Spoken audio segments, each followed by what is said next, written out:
அனைவருக்கும் வணக்கம். டிகே கார்த்திக் அவர்கள் கடந்த 15/3/2025 ஆண்டு 3ஆம் மாதம் கடந்த 15ஆம் தேதி கடந்த சனிக்கிழமை கைது செய்யப்பட்டிருக்கின்றார்.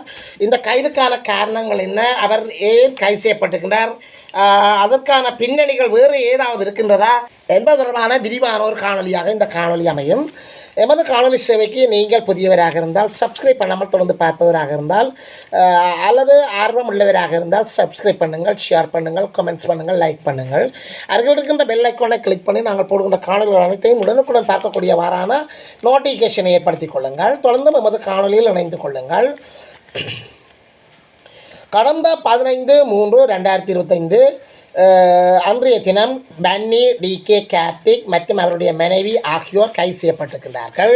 யார் இந்த பன்னி, டிகே கார்த்திக் என்று நாங்கள் பார்க்கின்ற போது, கடந்த 4 வருடங்களுக்கு மேலாக புலத்திலும் புலம்பெயர் தேசங்களிலும் மிகச்சிறந்த ஒரு உதவி காணொலி இயக்குநராக காணப்பட்டவர் தான் இந்த பன்னி டிகே என்கின்றவர். இவர் பல்வேறு சமூக மட்டங்களில் வறிய மக்களினுடைய வறுமைகளை சென்று காணொலி எடுத்து காணொலி வடிவில் அதனை வெளியிட்டு வந்ததன் பின்னணியில் அது சம்பந்தமான உதவிகள் சர்வதேச மட்டங்களிலிருந்து கிடைக்கின்ற போது அவற்றை திருப்பி சென்று கொடுத்து அந்த மக்களுக்கான வாழ்வாதாரங்களை வழங்கியிருக்கின்றார். அதாவது கோழிக்கூடு மற்றும் தோட்டங்கள், விவசாயங்கள், கிணறுகள் மற்றும் வீடுகள் அவ்வாறான வாழ்வாதாரங்களை அவர் வழங்கி வன்னியில் பாதிக்கப்பட்ட மக்களினை, குறிப்பாக வன்னியில் மட்டும் பாதிக்கப்பட்ட மக்களுக்கு பல வேறு உதவிகளை அவர் வழங்கி வந்திருக்கின்றார். இதன் காரணமாகத்தான் பன்னி டிகே என்று சொல்லி தன்னுடைய பெயரை அவர் யூடியூப் தளத்தில் பெயரில் இடம்பெற செய்திருக்கின்றார். அவர் தொடர்ச்சியாக பல்வேறு உதவிகளை வழங்கி வந்திருக்கின்றார். எந்த தளம்பரம் இல்லாமல் சர்வதேச ரீதியாக புலம்பெயர் மக்களுடைய தொடர்ச்சியான நிதி உதவிகளை பெற்று அவர் அந்த உதவிகளை வழங்கி வந்திருக்கின்றார்.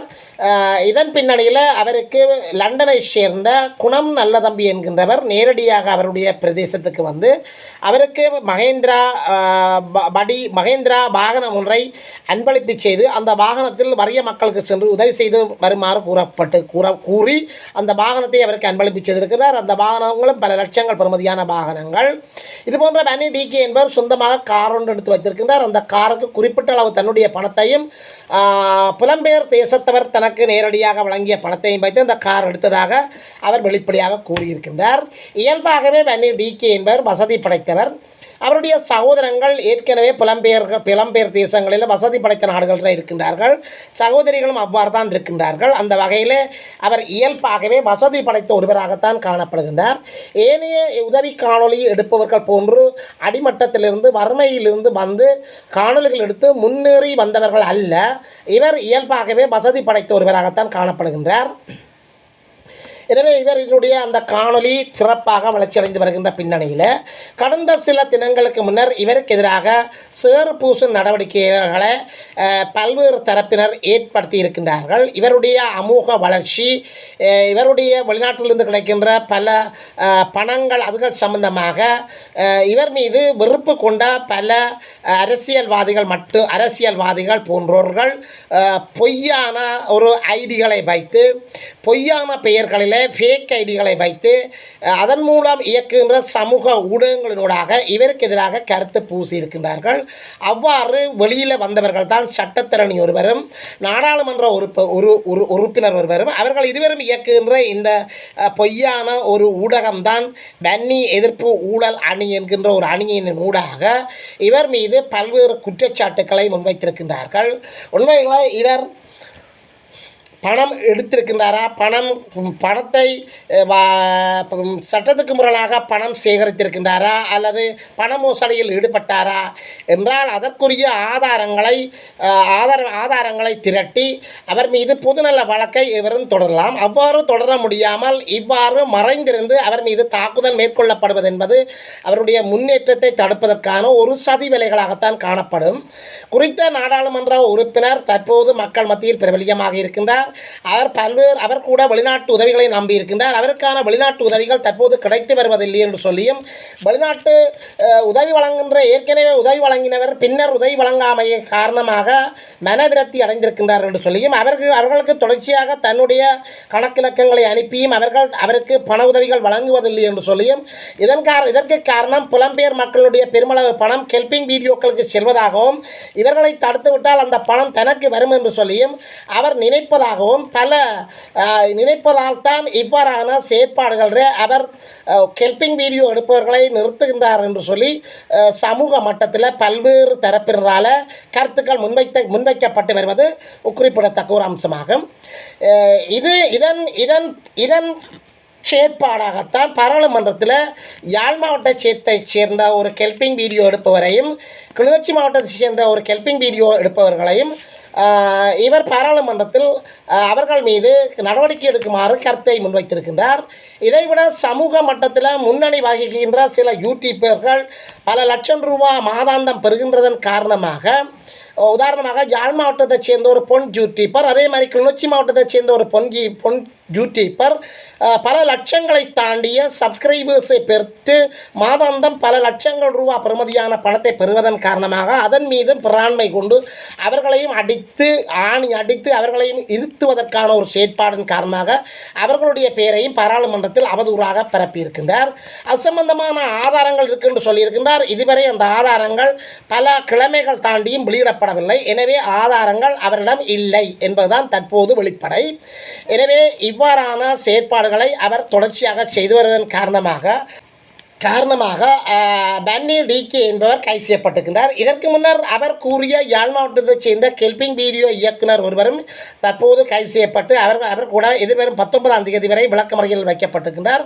அதற்கு அடுத்ததாக கைது செய்யப்பட்டவர் தான் இந்த பன்னி டிகே என்று 2வது ஹெல்பிங் வீடியோ செய்பவர். எனவே இவற்றுக்கு பின்னால் இவருடைய கைங்கரியங்கள், இவருடைய செயற்பாடுகள் இருக்கின்றனவா என்ற சந்தேகத்தில் கூட பல சமூக ஊடகங்கள் கருத்து வெளியிட்டு வருகின்றன. எனவே தற்போது கைது செய்யப்பட்டிருக்கின்ற கார்த்திக் என்ற பக்கம் நாங்கள் திரும்புவோமானால், இவர் தற்போது கடந்த 12/3/2025 புதன்கிழமை கிளிநொச்சி போலீஸ் நிலையத்துக்கு விசாரணைக்காக அழைக்கப்பட்டிருக்கிறார் என்ற செய்திகள் கூறப்படுகின்றன. ஆனால் அவர் அழைக்கப்பட்ட தேதியிலிருந்து 3 நாட்கள் தாண்டி கடந்த 15/3/2025 தேதியில் அன்று போலீஸ் நிலையத்துக்கு சென்ற போது இவர் மூலம் வாக்குமூலங்கள் பெறப்பட்டு அதன் பின்னர் இவரும் இவருடைய மனைவியும் கைது செய்யப்பட்டதாக கூறப்படுகின்றது. இந்த கைது நடவடிக்கைகள் பற்றியும் பல்வேறு ஊகங்கள், பல்வேறு எடுகோள்கள் பல்வேறு சமூக ஊடகங்களில் வெளிவந்திருக்கின்றது. மருத்துவமனைக்கு இவரும் மனைவியும் சென்ற போது அங்கு கைது செய்யப்பட்டதாக கூறப்படுகின்றது. ஆனால் அது உண்மை இல்லை. அவர் நேரடியாக விசாரணைகளுக்காகத்தான் போலீஸ் நிலையத்துக்கு சென்றபோது கைது செய்யப்பட்டிருக்கின்றார் என்றும் சில ஊடகங்கள் கருத்து வெளியிட்டிருக்கின்றது. இது எவ்வாறோ அவர் கடந்த 15/3/2025 தேதி கைது செய்யப்பட்டிருக்கின்றார். இவர்களுடைய தொலைபேசி தற்போது போலீசாரால் பறிமுதல் செய்யப்பட்டு போலீசினுடைய அந்த விசாரணைகளுக்குள் அந்த தொலைபேசி இருக்கின்றதாக கூறப்படுகின்றது. அது சம்பந்தமாக காணப்படுகின்றது. இதன் பின்னணியில் பல்வேறு காரணங்கள் கூறப்பட்டிருக்கின்ற போதும் இவர் கைது செய்யப்பட்ட காரணங்கள் பற்றி நாங்கள் பிறகு பார்ப்போம். இவர் கைது செய்யப்பட்ட பின்னர் சில தினங்களுக்கு பின்னர் நீதிமன்றத்தில் இவர் ஆஜர் ஆக்கப்பட்டிருக்கின்றார். நீதிமன்றம், அதாவது கிளிநொச்சி மாவட்ட நீதிபதி முன்னிலையில் இவர் ஆஜர்படுத்தப்பட்ட போது இவரை எதிர்வரும் 21/3/2025 வரை விளக்கமறியலில் வைக்குமாறு நீதிபதி அவர்கள் உத்தரவு பிறப்பித்திருக்கின்றார். இதன் பின்னர் இவர் கிளிநொச்சி சிறைச்சாலையில் சிறை வைக்கப்பட்டிருப்பதாகவும் கூறப்படுகின்றது. தற்போது விளக்கமறியலில் இவரும் இவருடைய மனைவியும் இருப்பதாகவும் கூறப்படுகின்றது. இதன் பின்னால் இவருடைய குறைந்த வயது குழந்தைகள் 3 இருப்பதாகவும் அவர்களுடைய நிலை பரிதாபத்துக்குரியதாகவும் பலரும் அனுதாபம் தெரிவித்து வருகின்றனர். இவருடைய கைதின் பின்னணியில் பல்வேறு காரணங்கள் இருப்பதாக கூறப்படுகின்றது. இவர் கடந்த சில தினங்களுக்கு முன்னர் இவருடைய பிரதேசத்தில் அதாவது இவர் கிளிநொச்சி மாவட்டத்தைச் சேர்ந்த தர்மபுரம் பகுதியைச் சேர்ந்தவர் என்று சொல்லியும், இவருடைய பிரதேசத்தில் இவர் கைது செய்வதற்கு சில கிழமைகளுக்கு முன்னர் வாழ்வெட்டு சம்பவம் ஒன்று பதிவாகி இருந்தது. அந்த வாழ்வெட்டு சம்பவத்தில் இளைஞர் ஒருவரும் தாயார் ஒருவரும் பாதிக்கப்பட்டிருக்கின்றார்கள். இவர்கள் மருத்துவமனையில் சென்றிருக்கின்றார்கள். இவர்கள் மருத்துவமனைக்கு கொண்டு சென்றதன் பின்னர் மருத்துவமனைக்கு இவர் சென்று பார்த்திருக்கின்றார். அந்த மருத்துவமனையில் இவரும் மனைவியும் சென்று பார்த்திருக்கின்றார். அதற்கான இவர் தன்னுள்ள விளக்கங்களை முன்னிய காணொலியில் வெளியிட்டிருக்கின்றார். தான் அவர்களை சமூகத்தைச் சேர்ந்தவர்கள் என்று சொல்லியும் தன்னுடைய ஊரைச் சேர்ந்தவர்கள் என்று சொல்லியும் சிறுவதிலிருந்தே அவர்கள் பழக்கமானவர்கள் என்று சொல்லியும் அவர்கள் ஒரு ஒரு இவர்களிடம் ஏற்கனவே கார்த்திக்கிடம் ஒரு உதவி காணொலியை உதவி பெற்று வாழ்வாதாரத்தை பெற்று வருகின்ற அந்த பொன்மணி என்றும் கூறப்படுகின்றது. இதன் பின்னணியில் தான் அந்த அந்த அந்த வாழ்வெட்டுக்கும் இந்த கார்த்திக்கும் சம்பந்தம் இருப்பதாகவும் இந்த வாழ்வெட்டு ஏன் அவர்கள் மீது மேற்கொள்ளப்பட்டது என்று சொன்னால் நாடாளுமன்ற உறுப்பினர் ஒருவர் மற்றும் சட்டத்திரணி ஒருவர் இயக்குகின்ற வன்னி எதிர்ப்பு ஊழல் அணி என்ற அந்த அணிக்கு தகவல்களை சேகரித்து அனுப்பியவர் இவர்தான் என்ற காரணத்தின் பின்னணியில் இவரால் குறித்த யூடியூபர்னுடைய வாழ்வெட்டு குழுக்கள் ஒன்றை அவர் வைத்திருக்கின்றார் என்று சொல்லியும் அந்த வாழ்வெட்டு குழுக்களின் ஊடாக அவர் தாக்கப்பட்டிருக்கின்றார் என்று வாழ்வெட்டு தாக்குதலுக்கு உள்ளாக்கப்பட்டிருக்கிறார் என்று சொல்லியும் பல காணொலிகளில் சமூக ஊடகங்களில் கருத்து வெளிவந்து கொண்டிருக்கின்றது. இதன் பின்னணியில் அங்கு சென்று மருத்துவமனையில் சிகிச்சை பெற்றுக் கொண்டிருந்த தாயாருக்கு மிரட்டல் விடுத்தப்பட்டதாகவும் அந்த மிரட்டலின் பின்னணியில் தாயாரால் போலீஸ் நிலையத்தில் பதிவு செய்யப்பட்ட வழக்கு ஒன்றுக்காக இவர் சமூக வழிக்க சென்ற போதுதான் இவரின் மனைவியும் கைது செய்யப்பட்டதாகவும் தகவல்கள் வெளியாகி கொண்டிருக்கின்றது.